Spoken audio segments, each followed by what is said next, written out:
Okay, so hey everybody, it's Trout Riley, and boy do I have a tale to tell today.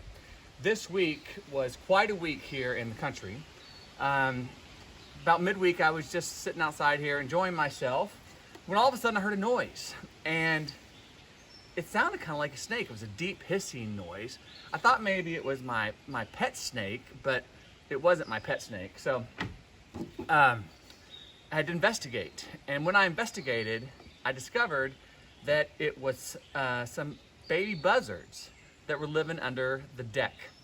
And so we had to take some action because Mama Buzzard was bringing food to the baby buzzards. And we all know what buzzards eat. They eat dead things. They eat roadkill. So the entire house was starting to smell like dead. The deck, I'm going to show you over here where it was in just a second, actually goes underneath a small addition on the house where there was no foundation. And so the buzzards and the roadkill were all underneath there, and so the dead smell was lifting up into the house. So we had to have those baby buzzards safely removed and sadly separated from their mama. But they are alive and well and doing great at a wildlife rehab center. We did this all in compliance with the law. These are federally protected birds, but the law does allow to have them removed from unwanted areas, and they had to be removed from this area. So they weren't in a natural place. They were in a man-made place. Buzzards like to nest in cave-like dark areas. And so this buzzard, Mama Buzzard, found a cave-like area under my deck. But that was not a natural place. That was a man-made place, sadly. And so, anyway, the smell got to be too much, and we had to have them removed. And we did that safely, at actually a higher standard than the law required. So they are alive and well. So this is where the baby buzzards were living under the deck. And there's a small addition here that goes, and there's no foundation, so they were going right under into the house.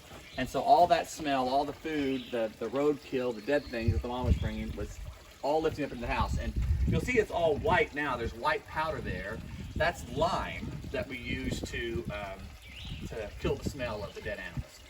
So yeah, so this is where it all happened. You're going to see some video in a few seconds of these little buzzards being removed. I'm going to try to... They are so loud. I wonder if I can get, let me see if I can get them down here in this tape. There they are. God damn. You can't, oh, their wings are out. Their heads are down, right? Kind of like big chickens. They look like what? Really crazy. God, it stinks down there. Yeah, you can tell. Look, you can see the spot where they were laying. Yeah. See where it's dry? Yeah.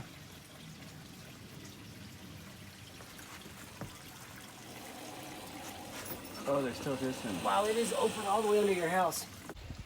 So I hope you enjoyed all that video of the turkey buzzard babies that were here living at the house. You know, some folks were not happy that we moved it. I understand that. You know, I wish they could have stayed here.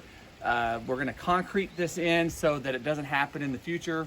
Buzzards like to be in dark, cavey kind of places, and that's what they found under the deck, but that was not a natural place. That was a man-made place, sadly, and so that's why it all didn't work out. And hopefully the next time that the buzzards decide to have babies around here, they'll find a natural cave-like space to do that. But again, these buzzards are, these baby buzzards are alive and well and doing well at a wildlife rehab center, and I'm sure they're gonna be just fine.